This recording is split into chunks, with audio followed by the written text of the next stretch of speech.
સર્ગ 68મો। આ 68મા સર્ગમાં આધિભૌતિકપણાની ભ્રાંતિને છોડી દઈ વશિષ્ઠજી સમાધિ વડે અતિવાહિકપણાની સ્થિતિ કે જે સત્ય છે તે વિશેનું સમર્થન કરશે। બરાબર છે, બરાબર છે।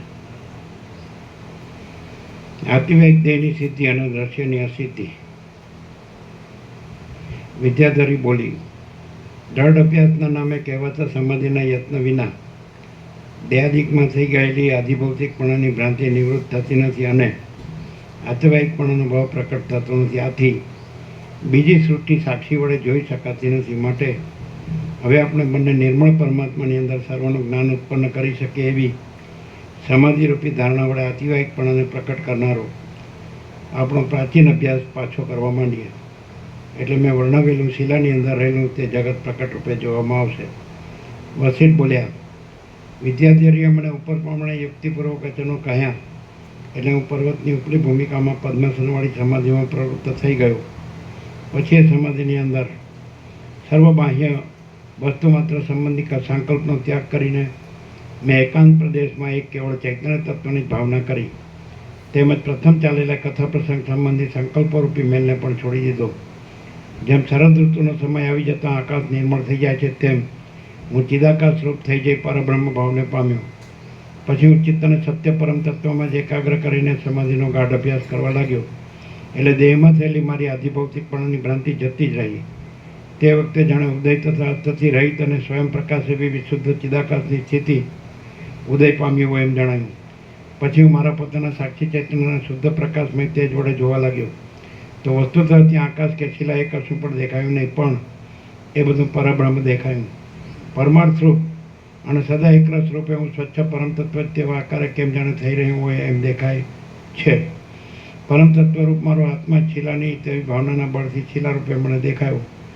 જેમ સ્વપ્નની અંદર કોઈ ઘરમાં રહેલી મોટી શિલા જોવામાં આવે છે પણ તે ચિદાત્માનો વિવર્ત હોવાથી ચિદાત્મા રૂપ જ છે, તેમજ મને આકાશની અંદર દેખાયેલી શિલા પણ શુદ્ધ ચિદાકાશ રૂપ જ હતી। કોઈ પુરુષ સ્વપ્નમાં હોવા છતાં કેવળ અજ્ઞાનને લીધે પોતાને જાગૃત હોવા છતાં કેવળ અજ્ઞાનને લીધે પોતાને જાગૃત માને અને સ્વપ્નમાં બીજા કોઈ પુરુષને દેખે એ આભાસ માત્ર અને આત્માના વિવર્ત રૂપ જ છે। તે જ પ્રમાણે આભાસ રૂપ અને આત્માના વિવર્ત રૂપે શિલાનું સ્વરૂપ મને જણાયું।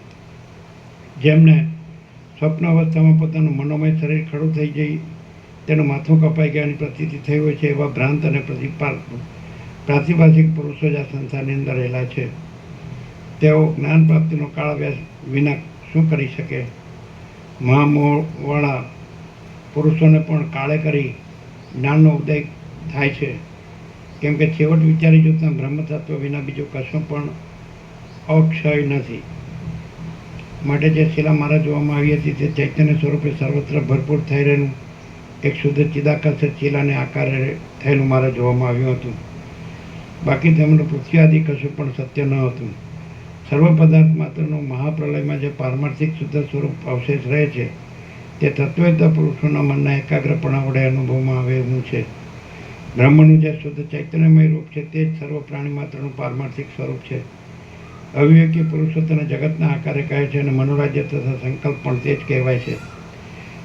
બ્રહ્મ માયાના સંબંધથી સબલ બ્રહ્મ કહેવાય છે। તેની અંદર જગત સંબંધી સંસ્કારો વડે રંગાઈ રહેલો જે ચિદાત્માનો અંશ છે તે આતિવાહિક દેહરૂપ છે, પણ પરમાર્થ દ્રષ્ટિથી જોઈએ તો તે પણ પરબ્રહ્મ જ છે। આ જે કાંઈ પ્રત્યક્ષ રૂપે દેખાય છે તે પણ ચિદાત્માનો અનાદિકાળથી ચાલ્યો આવતો એક જાતનો વિવર્ત છે।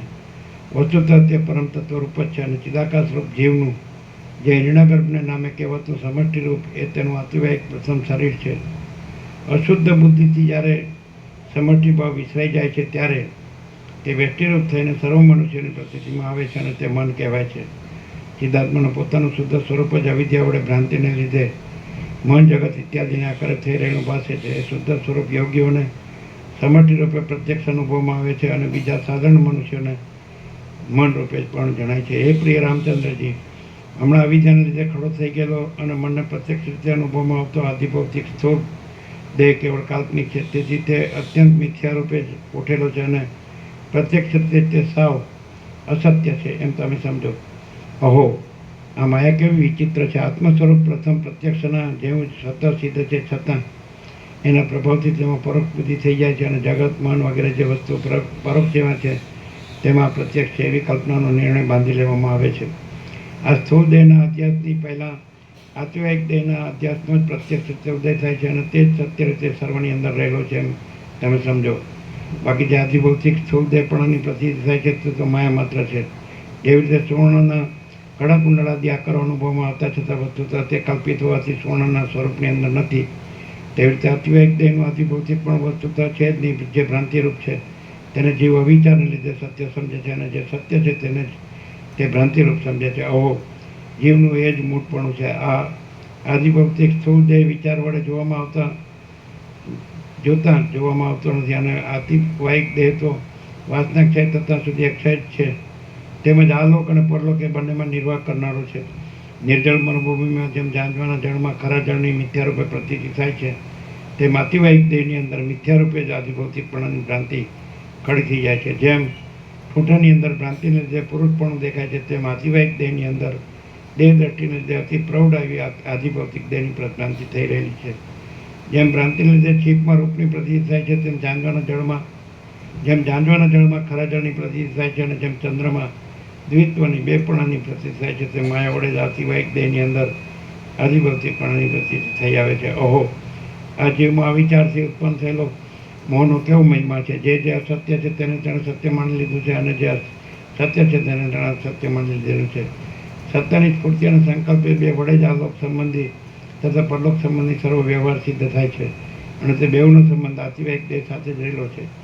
તેમાંથી યોગીઓને સત્તા સ્ફૂર્તિનો પ્રત્યક્ષ અનુભવ થાય છે. સંકલ્પ એ એક જાતનું મનનું સ્ફુરણ છે અને તે પણ કંઈક અનિર્વચનીય રૂપે તેના અનુભવમાં આવે છે, પરંતુ તેની સિદ્ધિ યોગીઓને પ્રત્યક્ષ રૂપે અનુભવમાં આવનારી સત્તા સ્ફૂર્તિને અધીન હોવાથી તે મિથ્યા છે. જે પુરુષ સર્વના આદિકારણ રૂપ અને યોગીઓને પ્રત્યક્ષ અનુભવમાં આવનારી એ શુદ્ધ પારમાર્થિક સત્તાને છોડી દઈ ત્યાં મિથ્યા રૂપે દેખાતા પ્રત્યક્ષ પ્રપંચમાં સ્થિતિ રાખે છે. જાંજવાના જળનું પાન કરી સુખે બેઠો છે એમ સમજવું. જેને સર્વસાધારણ મનુષ્ય સુખ માને છે તેનો ક્ષણ માત્રમાં નાશ થઈ જાય છે. આવા અનુભવ સિદ્ધ છે. આથી એમ માની લીધેલું સુખ કેવળ દુઃખરૂપ જ છે એમ તત્વવેત્તાઓ કહે છે. પરંતુ સ્વભાવથી સિદ્ધ અનાદિ અને અનંત એવું જે ખરું પારમાર્થિક આત્મીય સુખ છે તે જ સુખ છે એમ વિવેકી પુરુષો સમજે છે. ચક્ષુઆદિ ઇન્દ્રિયો વડે અનુભવમાં આવતા પ્રત્યક્ષ પ્રમાણે પ્રથમ પ્રત્યક્ષ અનુભવ વડે વિચારમાં જે સર્વના આદિરૂપ ચૈતન્ય તત્વ છે તે જ સત્ય છે અને યોગ આદિ વડે શુદ્ધ ચિત્તવાળા વિવેકી પુરુષોને તે પ્રત્યક્ષ જ છે. માટે તે વડે આ ઇન્દ્રિયો દ્વારા જે કાંઈ પ્રત્યક્ષ દેખાય છે તે વિશે અનુભવ કરવો. ત્રણેય લોકનો અનુભવ કરાવનાર પ્રત્યેક ચૈતન્ય તત્વને છોડી દી જે પુરુષ આ લોક સંબંધી માયામય પ્રત્યક્ષને જ કેવળ વળગી રહે છે તેના જેવો આ જગતમાં બીજો કોઈ અતિ મૂર્ખ નથી. આ સર્વ પ્રાણીઓનું આતિવાહિક શરીર જ હોય છે. તેની અંદર આધિભૌતિકપણાની જે પ્રતીતિ થાય છે તે પિશાચની ભ્રાંતિને બેઠે સત્ય રૂપે જ બેસી ગયેલી છે. પ્રત્યેક પ્રમાણ સંકલ્પને અધીન હોવાથી સંકલ્પમય છે. હવે સંકલ્પમય જ મિથ્યા સ્વરૂપ છે તો પછી તે વડે ખરું થનારું જ પ્રત્યેક કેમ સત્ય કહી શકાય? વળી જે ચક્ષુ આદિ ઇન્દ્રિયો પોતે સત્યનું જે સત્ય છે તે કાર્યને કે સી રીતે કરી શકે? આમ જ્યાં પ્રત્યેક પ્રમાણે જ અસત્ય ઠરે છે ત્યાં પછી બીજું શું સત્ય કહી શકાય તેવું છે? જે વસ્તુ ચક્ષુઆદિ ઇન્દ્રિય રૂપે અસિદ્ધ પદાર્થ વડે સિદ્ધ થાય છે તે સત્ય કેવી રીતે હોય? આમ જ્યાં પ્રત્યેક પ્રમાણની સિદ્ધિ પણ ઉડી જાય છે ત્યાં પછી બીજા અનુમાન આદિ પ્રમાણે તો શી વાત કહેવી? જેમ મોટા હાથીઓ ઉંચકવામાં આવતા હોય ત્યાં એક સાધારણ ઘેટાને ઉપાડવાની વાત વિશે શું કહેવાનું હોય? પ્રત્યક્ષ આદિ પ્રમાણો જ અસિદ્ધ છે તેથી તે વડે સિદ્ધ થનાર છે સર્વદ્રશ્ય જળ કોઈ ઠેકાણે છે જ નહીં. જે કાંઈ ચિદાકાશની અંદર તેનાથી અભિન્ન સત્તાવણ છતાં અનિર્વચનીય પણ જુદે રૂપે દેખવામાં આવે છે તે ચિદાત્માથી જુદું નથી પણ સર્વદા એક રસ રૂપે રહેલું છે. તે બ્રહ્મ સર્વત્ર ભરપૂર છે. પોતાના ઘરમાં સૂતેલા કોઈ એક પુરુષને સ્વપ્નમાં જોવામાં આવેલો પર્વત વસ્તુતા તો શૂન્ય છે અને ચિદાકાશ રૂપ છે. કેમ કે બીજાને તે પર્વત જોવામાં આવતો નથી. તે જ પ્રમાણે આપણે શિલાની ભાવનાને લીધે શિલા જો કે દેખવામાં આવે તો પણ તે શૂન્ય અને ચિદાકાશ રૂપ છે. ચૈતન્ય આત્મા પોતે પરબ્રહ્મ રૂપ છે. તે પોતે જ પોતાના સ્વરૂપમાં પર્વત છે, આ આકાશ છે, આ જગત છે, આ અમુક પદાર્થ છે, આ હું છું એમ અનેક પ્રકારે ભ્રાંતિને લીધે ભાષા કરે છે. જેનો આત્મા જ્ઞાનને પ્રાપ્ત થઈ જાય છે તેને જ આ વાત સમજવામાં આવે છે. બાકી અજ્ઞાનીને તે કોઈ દિવસ સમજવામાં આવતી જ નથી. કેમ કે જે કથાનું શ્રવણ કરે છે તેને જ કથાના અર્થનું જ્ઞાન થાય છે. બાકી જે કથા શ્રવણ ન કરે તેને કોઈ ઠેકાણે કથાના અર્થનું જ્ઞાન થતું જ નથી. હું અજ્ઞાની છું એવી ભ્રાંતિ પણ મિથ્યા છતાં જીવને સત્ય જ ભાસી રહી છે. દાખલા તરીકે મદિરાના મધ વડે મત્ત થઈ રહેલ પુરુષને સારી રીતે સ્થિર થતા વૃક્ષો અને પર્વતો પણ જાણે નૃત્ય કરતા હોય તેમ ફરતા દેખાય છે. સર્વત્ર અપ્રહિત પ્રત્યેકપણે નિર્બાધ રહેલા પરમ મંગળમાં એક રસરૂપ યોગીઓને પ્રત્યક્ષ અનુભવવામાં આવનારા અને જ્ઞાનરૂપ એવા ચૈતન્ય સ્વરૂપને જાણ્યા છતાં જે મૂઢો અતિ તુચ્છ એવા બીજા પ્રત્યક્ષાદી પ્રમાણનો આશ્રય કરે છે તે તૃણના જેવા અતિ તુચ્છ શઠ પુરુષોનું આપણે કશું પ્રયોજન નથી. શ્રી ઉપાસિત મહારામાયણમાં નિર્વાણ પ્રકરણના ઉત્તરાર્ધનો પ્રમાણતઃ અસિદ્ધ દ્રશ્યાનુપત્તિ વર્ણન નામનો સર્ગ 69 સર્ગમાં શિલાની અંદર વિદ્યાધરી અને વસિષ્ઠ ઋષિનો પ્રવેશ તથા તેની અંદર રહેલા બ્રહ્માનું દર્શન અને વસિષ્ઠીએ બ્રહ્માએ સારી રીતે આસન બેસાડ્યા પછી તેમની સાથે થયેલો સંબંધ એ વિશે વર્ણન આવશે. વસિષ્ઠ બોલ્યા, જગતની અવયવોની પેઠે પોતાની અંદર ધારણ કરી રહેલ પરબ્રહ્મ ચક્ષુઆદિ ઇન્દ્રિયનો વિષય ન હોવાથી અદ્રશ્ય છે અને સ્વયં પ્રકાશ હોવાથી સૂર્યાદિ પ્રકાશનો પણ વિષય નથી, પણ તે જ વિવર્ત ભાવથી દ્રશ્યને જેવું થઈ રહ્યું છે અને પરમ સૂક્ષ્મ દ્રષ્ટિ વડે જોવામાં આવે તો તે સર્વ દ્રશ્ય પણ નિર્વિકાર બ્રહ્મરૂપ જ છે. એ મહાચિદાકાશ રૂપી પરમ સુંદર અરીસાની અંદર પર્વતો, નદીઓના પ્રવાહો અને લોકાલોક પર્વતના ભ્રમણ એ બધું પ્રતિબિંબની જેમ પ્રતિબિંબમાં આવે છે. પછી પ્રતિબંધ વિના ચેષ્ટા કરનારી વિદ્યાધરીએ પ્રથમ વર્ણવેલી શિલાની સૃષ્ટિમાં પ્રવેશ કર્યો અને મેં પણ સંકલ્પરૂપે વિદ્યાધરીની સાથે જ તે શિલાના ગર્ભમાં પ્રવેશ કર્યો. મને એ શિલાની અંદર લઈ આવવામાં ઉદ્યમવાળી વિદ્યાધરી બ્રહ્મલોકમાં જઈ પરમ સુંદર આકાર ધારણ કરીને બ્રહ્માજીની પાસે બેસી ગઈ. હવે તે મને કહેવા લાગી કે મહારાજ, આ બ્રહ્મા મારા પતિ છે, તે જ મારી રક્ષા કરે છે. પોતાના મન વડે પૂર્વે મને તેમણે વિવાહ માટે ઉત્પન્ન કરેલી છે. આ પુરાણ પુરુષે હું આજ વૃદ્ધાવસ્થાને પ્રાપ્ત થઈ ગઈ છું, તો પણ હજી સુધી મારી સાથે વિવાહ કર્યો નથી.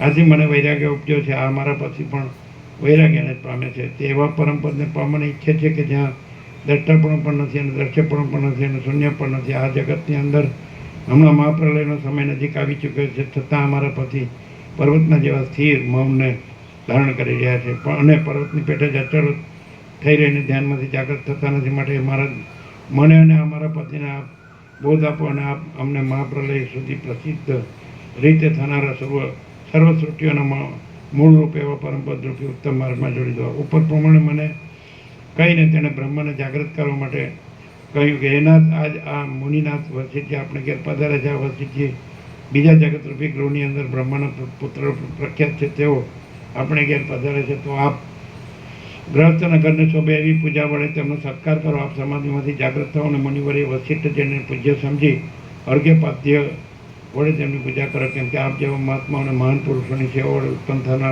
થનારું મોટું શ્રેષ્ઠ ફળ જ ઉચે છે. આમ તે વિદ્યાધરીએ બ્રહ્માને વિનંતી કરી એટલે સમુદ્રની અંદર જેમ તરંગ ઉઠે તેમ બ્રહ્મા પોતે પોતાનું સ્વરૂપ પોતાના સંકલ્પ રૂપી રસનો જ એક ભાગ હોવાથી સમાધિમાંથી જાગૃત થયા. શિશિર રૂપ શાંત થઈ જતા જેમ વસંત ઋતુ પૃથ્વીની અંદર પુષ્પનો વિકાસ કરે છે, તેમ એ નીતિકુશળ બ્રહ્માએ ધીરે ધીરે પોતાની નીચા રહેલી આંખો ઉગાડી. જેમ વસંત ઋતુના નવપલ્લવોનો સમૂહ પોતામાં રહેલા નવા રસને પ્રકટ કરે છે, તેમ બ્રહ્માના અવયવોએ પણ ધીરે ધીરે પોતાની અંદર રહેલી ચેતન સત્તાને બહાર પ્રકટ કરવા માંડી. જેમ પ્રાતઃકાળમાં વિકસિત થઈ રહેલા તળાવને કાંઠે ચપળ અંશોના સમૂહ આવી બેસે છે, તેમ બ્રહ્માજીની પાસે દેવતાઓના, સિદ્ધોના અને અપ્સરાઓના સમૂહ તરફ આવી બેઠા. બ્રહ્માએ મને અને એ વિદ્યાધરીને ત્યાં આગળ બેઠેલા જોયા અને પ્રણવપૂર્વક સ્વરોચ્ચાર કરી નીચે બ્રહ્માના રમણીય વચનો કહ્યા. તે જગતના બ્રહ્મા બોલ્યા, આ સંસારના અસારને તથા સારને હસ્તમલકવત જાણનારા અને જ્ઞાનરૂપી અમૃતના મહાસાગરરૂપ હે મુનિ શ્રેષ્ઠ વસિષ્ઠજી, આપ અહીં ભલે પધાર્યા. આપ આ બહુ દૂરના સ્થાનમાં નીકળી આવ્યા છો અને ઘણો દૂરનો લાંબો માર્ગ કાપવાથી થાકી ગયા છો, તો આપ આ આસન ઉપર બેસો. એ બ્રહ્માએ મને આ પ્રમાણે કહ્યું એટલે હે ભગવાન, હું આપને નમન કરું છું. એમ કહી હું દ્રષ્ટિ વડે તેમણે બતાવેલા મણિમય પીઠ ઉપર બેઠો. પછી દેવ, ઋષિ, ગંધર્વ, મુનિ અને વિદ્યાધરોની સ્તુતિઓ, પૂજા, પ્રમાણો અને વ્યવહાર રીતિઓ શરૂ થઈ. હવે ગંધર્વ આદિ સર્વ પ્રાણીઓના સમૂહે વાણી વડે જણાવેલો પ્રણામનો કોલાહલ મુહૂર્ત માત્ર પછી શાંત થઈ ગયો. એટલે મેં એ બ્રહ્માજીને કહ્યું, હે ગંધર્વ, દેવ, આદિ, ઉત્તમ જીવોના પણ અધીશ્વર, આ વિદ્યાધરી મારી પાસે આવી મને કહે છે કે આપ અમને જ્ઞાન ગર્ભિત વાણીથી બોધ આપો. તો આ વાત ઉચિત છે કે નહીં? એ મહારાજ, આપ તો સર્વ પ્રાણીઓના સાક્ષાત ઈશ્વર છો અને જ્ઞાનના પારને પામી ગયેલા છો. આ વિદ્યાધરી તો અતિ મૂર્ખ છે, માટે હે જગદીશ્વર, તે શું કહે છે તે આપ મને કહો. હે મહારાજ, આ વિદ્યાધરીને આપે પત્ની તરીકે પ્રકટ કરી છે, તો પછી આપ તેને ભાર્ય રૂપે કેમ સ્વીકારતા નથી અને આપે કેમ તેને વૈરાગ્ય ઉત્પન્ન થાય એવું કર્યું છે? તે જગતના બ્રહ્મ બોલ્યા, હે મહારાજ, હું તમને યથાર્થ વૃત્તાંત કહું છું, તે તમે સાંભળો. કેમ કે સત્પુરુષોની આગળ યથાર્થ વાત સંપૂર્ણતાએ કહેવી જોઈએ. જન્મ જરા આદિ વિકારથી રહિત કંઈક અનિર્વચનીય અને શાંત એવું એક પરમ તત્વ છે. અનેક ચિદાભાસોને રૂપે વિવર્ત ભાવને પામનાર એ પરમ તત્વમાંથી હું પ્રકટ થયો છું. હું ચિદાકાશ રૂપ છું. મારો આત્મા ચિદાકાશ રૂપ છે અને હું તેની અંદર જ સદાકાળ સ્થિતિ રાખી રહેલો છું. ઉત્પન્ન થઈ સ્થિતિ પામનારી સૃષ્ટિને વિશે હું વ્યવહાર દ્રષ્ટિએ સ્વયંભૂ કહેવાય, પણ તત્વ દ્રષ્ટિથી જોઈએ તો હું જ ઉત્પન્ન જ થયો નથી અને કશું ઉત્પન્ન થયેલું દેખાતું પણ નથી, દેખતો પણ નથી. હું પોતે ચિદાકાશ રૂપ છું અને કોઈ જાતના આવરણ વિના ચિદાકાશની અંદર રહ્યો છું. આ અમુક વસ્તુ છે, આ તમે છો, આ હું છું અને આ મારું છે ઇત્યાદિ આપણો પ્રશ્નોત્તર રૂપ પરસ્પરનો સર્વ વ્યવહાર પણ સમુદ્રની અંદર એક તરંગ બીજા તરંગની સાથે અથડાય તે જાતનો છે. જેમ તરંગો અને તેમનો અથડાવું સમુદ્રનો એક વિલાસ છે, તેમ આપણો સર્વ વ્યવહાર પણ ચિદાકાશનો જ એક વિલાસ છે. હું વસ્તુતઃ ચિદાકાશ રૂપ જ છું, પણ કાળને લીધે મારા સ્વરૂપનું કંઈક વિસ્મરણ થઈ ગયું છે. આથી આ મારું શુદ્ધ સ્વરૂપ સ્પષ્ટ નથી જાણતું અને હું ચિદાભાસ રૂપે લોકોની પ્રતિમાં આવું છું. તેની અંદર સ્વાભાવિક રીતે અમુક મારું છે અને અમુક હું છું એવી જે વાસના ઉદયને પ્રાપ્ત થઈ છે, ત્યાં વિદ્યાધરીને બીજા પ્રાણીઓને અને તમને જુદી દેખાય છે, પણ મારી દ્રષ્ટિમાં તે મારાથી જુદી નથી. આથી તમારી દ્રષ્ટિમાં તે ઉત્પન્ન થયેલી દેખાય છે અને મારી દ્રષ્ટિમાં તે ઉત્પન્ન થયેલી જ નથી. હું પોતે ઉત્પન્ન થયેલો નથી અને નાશ તથા સત્તા એ બંનેથી રહિત છું. હું આત્મારૂપ છું અને આત્માની અંદર જ સ્થિતિ રાખીને રહ્યો છું. હું મારા પોતાના સ્વરૂપમાંથી જરા પણ ભ્રષ્ટ થયો નથી. હું તો મારા પોતાના આત્મામાં જ રમ્યા કરું છું અને સ્વતઃ સામર્થ્યવાન છું. મારામાં રહેલી અહંકારરૂપી ભ્રાંતિની અને જગતની સ્થિતિને જાળવી રહેલી વાસનાની અધિષ્ઠાત્રી દેવી રૂપ છે અને તે મારા સંકલ્પના બળથી દેહવાળી થઈ ગઈ છે. આમ આ વિદ્યાધરી વાસનાની એક અધિષ્ઠાત્રી દેવી રૂપ છે અને તે આ વખતે અહીં બેઠી છે. એ કાંઈ મારી પત્ની નથી. તે મેં કોઈ તેના પત્ની ભાવથી અંગીકાર પણ કર્યો નથી, પરંતુ એ પોતે સર્વ જગતની અંદર વાસના રૂપે રહી છે. પોતાની વાસનાના આવેશને આધીન થઈને જ તે કહે છે કે હું બ્રહ્માની પત્ની છું. આમ એવો ભાવ પોતાના હૃદયમાં કલ્પી લઈને તે પોતાની મેળે જ વ્યર્થ અત્યંત દુઃખને પામી રહી છે. શ્રી યોગ વાસિષ્ઠ કે જો કેટલા પાના છે?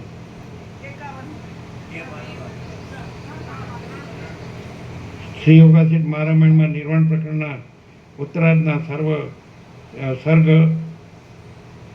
પ્રાપ્તિ નામનો સર્ગ 69માં સમાપ્ત. સર્ગ 70માં વિદ્યાધરીના વૈરાગ્યનું કારણ અને જગતનું મિથ્યાત્વ. આ 70માં સર્ગમાં વાસના દેવીના વૈરાગ્ય થવાનું કારણ તથા જગતનો પ્રલય અને કેવળ મિથ્યા ભ્રાંતિપણું વગેરે વર્ણવવામાં આવશે. વિદ્યાધરીના વૈરાગ્યનું કારણ અને જગતનું મિથ્યાત્વ. તે જગતના બ્રહ્મ બોલ્યા, હું ચિદાકાશના એક વિવર્ત રૂપ છું. હું હમણાં એ સ્થિતિને છોડી દઈ બીજી શુદ્ધ બ્રહ્માકાશ રૂપી કૈવલ્ય મોક્ષની સ્થિતિને પામવાની ઈચ્છે છું. આથી મારી વાસના વડે કલ્પાયેલા આ જગતમાં હાલ મહાપ્રલય થવાનો સમય આવ્યો છે. હે મુનિશ્રેષ્ઠ વસિષ્ઠજી, આ મહાપ્રલયના સમયમાં મેં આ વાસના દેવીને સમૂળગી છોડી દેવાનો આરંભ કર્યો છે. તેથી તે વૈરાગ્યને પ્રાપ્ત થઈ ગયેલી છે. હું ચિદાકાશ રૂપ છું, છતાં એક તેના વિવર્ત રૂપે જુદો પ્રતિથિમાં આવું છું, પણ હું હવે ચિદાકાશ રૂપ મારા મૂળ સ્વરૂપના ભાવને પામનાર છું. તેથી મહાપ્રલયનો સમય અને વાસનાદેવ નકશે આવી ચૂક્યો છે. આ વાસનાદેવી પણ તેથી ઉદાસીન થઈ જઈને મેં લીધેલા માર્ગ તરફ વળે છે. કેમ કે ઉદાર બુદ્ધિવાળો કયો જીવ પોતાના નિર્માણ કરનારને ન અનુસરે? અહીં હમણાં કળિયુગનો અંત આવી ચૂક્યો છે. ચારે યુગોનું પરિવર્તન પૂરું થઈ રહ્યું છે. પ્રજા, મનુ, ઇન્દ્ર અને દેવતાઓ સર્વનો પણ અંત આજે આવી ચૂક્યો છે. આજે પ્રલય થતા મહાપ્રલય થશે. આજે જ મારી વાસનાનો અંત આવશે અને આજે જ મારા દેહાકાશનો પણ લય થશે. આથી એ મહારાજ, આ વાસનાથી મારા ક્ષય પામવાને તૈયાર થઈ રહેલી છે. તો કેમ કે કમળોનો સમૂહ શુષ્ક થઈ જાય તો પછી તેની અંદર રહેનારી ગંધરેખા કઈ જગ્યાએ રહે? જેમ જળ સમુદ્ર રેખાની અંદર ચપળ લહેરો વિના કારણે સ્વાભાવિક રીતે જ ઉઠ્યા કરે છે, તેમ વાસનાની અંદર વિના કારણે સ્વાભાવિક રીતે જ ખોટી ખોટી ઈચ્છાઓ ઉદય પામતી રહે છે. આ વાસના દેવીનો દેહ કેવળ અભિમાનને લીધે જ ખડો થયો છે અને તેને પોતાના સ્વરૂપનું અવલોકન કરવાની ઈચ્છા પોતાને મેળે સ્વભાવથી થઈ આવે છે.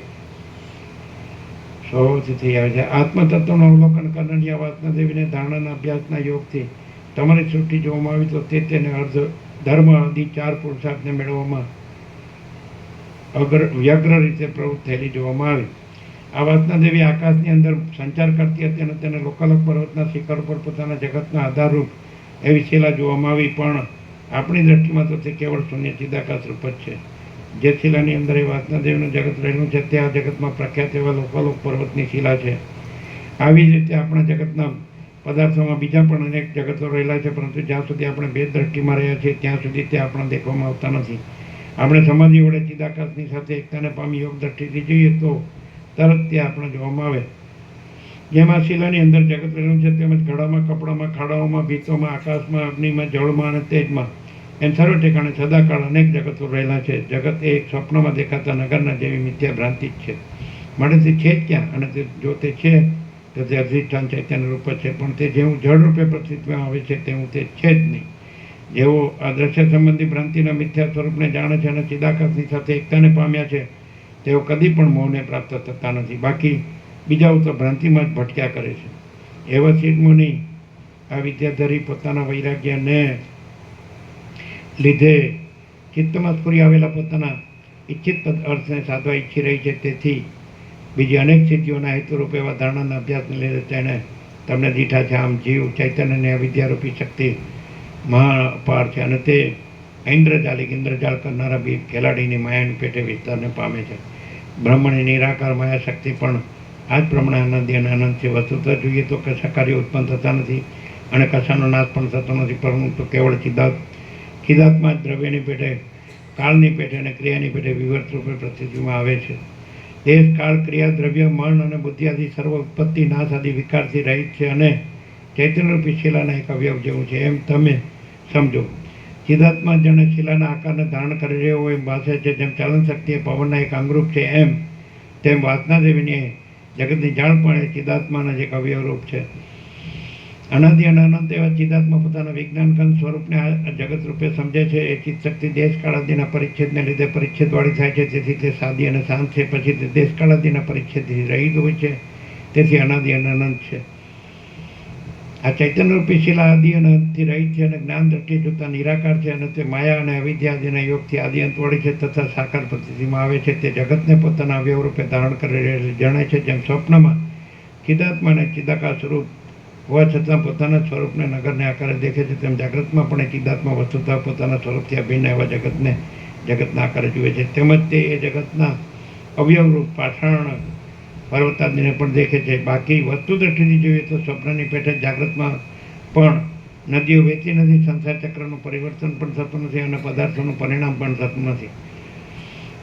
કેવળ ચિદાકાશ જ પોતાના સ્વરૂપની અંદર એવા અનેક રૂપે વિવર્ત ભાવથી પ્રતિથિમાં આવે છે. જેમ સમુદ્રના જળની અંદર તરંગ આદિનું જળ કાંઈ જુદા રૂપે સંભવતું નથી, તેમ ચિદાકાશની અંદર પ્રલય, મહાપ્રલય આદિની સત્તા જુદા રૂપે સંભવતી નથી. ચિદાકાશ સર્વત્ર ભરપૂર છે, એક છે અને શાંત છે. અધ્યારોપ દ્રષ્ટિથી જોઈએ તો તેના સ્વરૂપની અંદર અનેક જગતો રહેલા છે અને અપવાદ દ્રષ્ટિથી જોઈએ તો કશું પણ તેનાથી જુદું નથી. જેમ મહાકાશની અંદર ઘટાકાશ આદિ અનેક આકાશો મહાકાશની સત્તા વડે રહેલા છે, પરંતુ તેમની જુદી સત્તા નથી, તેમ જગતો પણ ચિદાકાશની અંદર ચિદાકાશની સત્તા વડે રહેલા છે, પણ તેમની જુદી સત્તા નથી. અધ્યારોપ દ્રષ્ટિથી જોતા તે જગત દેખાય છે, પણ અપવાદ દ્રષ્ટિથી જોઈએ તો તે શૂન્યરૂપ છે. એ વસિત મુનિ, હવે તમે સુખથી તમારા જગતમાં જાઓ, તમે એકાંતમાં રહેલા તમારા આસન ઉપર બેસો અને કશો વિક્ષેપ ન આવે એવી રીતે સમાધિથી શાંતિ પામો. બુદ્ધિ આદિ વડે કલ્પાયેલા મારા જગતોના રૂપો પોતાના કારણરૂપ અવ્યક્તમાં લય પામો, કેમ કે હવે અમે અતિ વિશાળ એવા બ્રહ્મપદમાં જઈએ છીએ. શ્રી યોગવાસિત મહારામાયણમાં નિર્વાણ પ્રકરણના ઉત્તરાર્ધનું શિલાંતર જગત પિતા મહાવાક્યો નામના સત્સંગનો સમા. હવે એક પેજ છે સર્ગ 71 બ્રહ્માનો સંકલ્પ થતા તેથી થતો પ્રાણીઓનો પ્રલય.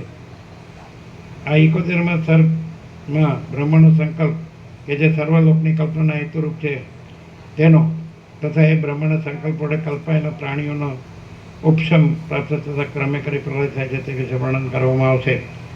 બ્રહ્માનો સંકલ્પ થતા તેથી થતો પ્રાણીઓનો પ્રલય. વસિષ્ઠ બોલ્યા, ભગવાન બ્રહ્માએ આ પ્રમાણે કહ્યું પછી તેને પદ્માસન વાળ્યું અને હવે બ્રહ્મલોકના પ્રાણીઓ સહિત કદી પણ પાછું વિસ્થાન ન થાય એવી સમાધિમાં તે તત્પર થઈ ગયા. તેમણે ઓમકારના ઉત્તરાર્ધની છેવટની અર્ધમાત્રાની અંદર નિશેષ રીતે મનનો લય કરી દીધો અને જાણે ચિત્તની અંદર આલેખેલ હોય તેમ તે નિશ્ચળ તથા વાસના વિનાના થઈ ગયા. વાસના દેવી પોતે પણ બ્રહ્માને અનુસરી બ્રહ્માની પેટે જ ધ્યાન પ્રાણી થઈ રહી. તે સંપૂર્ણ અંશે શાંત અને આકાશના જેવા શૂન્ય રૂપવાળી થઈ ગઈ. બ્રહ્મા જેમ જેમ સમાધિ વડે નિસંકલ્પ થઈ ઉત્તરોત્તર સૂક્ષ્મ ભાવને પ્રાપ્ત થવા લાગ્યા તેમ તેમ બ્રહ્મનો સંકલ્પ પણ ક્રમે કરી ક્ષીણ થવા લાગ્યો. પર્વતો, દ્વીપો, સમુદ્રો વગેરે સાથેની પૃથ્વીની અંદર ઘાસ, ઝાડી, લતા વગેરે ઉત્પન્ન કરવાની જે જળ આદિની શક્તિ હતી તે બધી પણ તે સાથે ધીરે ધીરે અસ્ત પામવા લાગી. સર્વવ્યાપી ચિદાકાશની સાથે એકતાને પામેલો હું આ બધું જોવા પામ્યો હતો. વિરાટના આત્મા રૂપે રહેલા એ બ્રહ્માના અવયવના એક દેશ રૂપે પૃથ્વી રહેલી છે. તેથી જેમ માગસર માસના છેવટના દિવસોમાં વેલ જીર્ણ થઈ જાય સુકાઈ જાય છે તેમ બ્રહ્માના સંકલ્પનો ઉદય ન થતાં એ પૃથ્વી પણ ચેતના વિનાની વિરસ અને જર્જર બની ગઈ હતી. જેમ શરીરમાં વ્યાપી રહેલા ચૈતન્યની શિથિલતા થતાં આપણા અવયવોનો સમૂહ શિથિલ અને વિરસ થવા માંડે છે તેમ બ્રહ્માના સંકલ્પનો લય થવા માંડતા તેના એક અવયવરૂપી તે પૃથ્વી પણ જર્જર થવા લાગી હતી. એ પૃથ્વી એક સાથે ભેગા થઈ ગયેલા અનેક ઉત્પાતોના સમૂહો વડે વીંટાઈ ગઈ અને તેની અંદરના મનુષ્યો દુષ્કર્મરૂપી અંગારા વડે બળી જઈને નરકના માર્ગને સન્મુખ થઈ ગયા. દુષ્કાળથી વખતે રાજા, ચોર આદિની પીડાથી, દીનતાથી અને દરિદ્રપણાથી એ પૃથ્વી દુર્ભાગ્યવાળી થઈ ગઈ. તેની અંદરની સર્વ સ્ત્રીઓ દુષિત થઈ ગઈ અને પુરુષો ચોતરફ મર્યાદા વિનાના થઈ ગયા. રજકણ જેવા મન મન પડ્યા કરતા ઝાકળથી અને ધૂળે કરીને સૂર્યનારાયણનો વર્ણ ધૂસર દેખાવા લાગ્યો. સુખ દુઃખાદી દ્વંદ્વો વડે પીડાતા મૂર્ખોથી, મહાદુખીઓથી, વ્યસનીઓથી અને રોગીઓથી તે વ્યાકુળ થવા લાગી. એ પૃથ્વીના કેટલાક પ્રદેશો અગ્નિ વડે બળી જવા લાગ્યા, કેટલાક જળમાં તણાઈ ગયા અને કેટલાકનું તો યુદ્ધ વડે જળ મૂળ ઉખડી ગયું. એ પૃથ્વીની અંદરના પામર પુરુષો અનાદિ વૃષ્ટિને લીધે મરવા જેવા થઈ ગયા અને મહાકષ્ટથી માન પોતાનો વ્યવહાર ચલાવી શકવા લાગ્યા. અણધારી રીતે મોટા ઉત્પાતો થતા હતા. તેથી કોઈ ઠેકાણે પર્વતો પડતા હતા અને નગરોનો ઘાણ વળી જતો હતો. કોઈ સ્થળે બાળકો, શ્રોત્રિય, બ્રાહ્મણો, ઋષિઓ, આર્ય પુરુષો અને ગુણવાન પુરુષો પણ નાશ પામતા હતા. તેથી મનુષ્યો રોતા હતા. એ પૃથ્વીમાં કોઈ સ્થળે જળની તાણને લીધે નિશ્ચકપણે જમીન ખોદી નાખી હતી. આથી ત્યાં મહાઅગાધ પાણી વગરના કૂવાઓ દેખાતા હતા. રાજાઓ અને બીજા મનુષ્યો વર્ણશંકર પ્રજા પેદા કરવા માટે સ્ત્રીઓ તરફ તાક્યા કરતા હતા. એ પૃથ્વીનો ઘણો ભાગ કેવળ અન્ન વેચી જીવતો હતો. ચૌટાઓ મહાદેવની મૂર્તિ વેચીને ગુજારો કરતા હતા. સ્ત્રીઓ વેચ્યાના ધંધાથી પેટ ભરતી હતી અને રાજાઓ પોતાની ઘર વખરી વેચીને આજીવિકા ચલાવતા હતા. થયો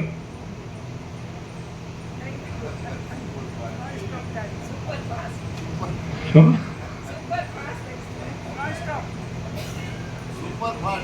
સુપર ફાસ્ટ નોન સ્ટોપ.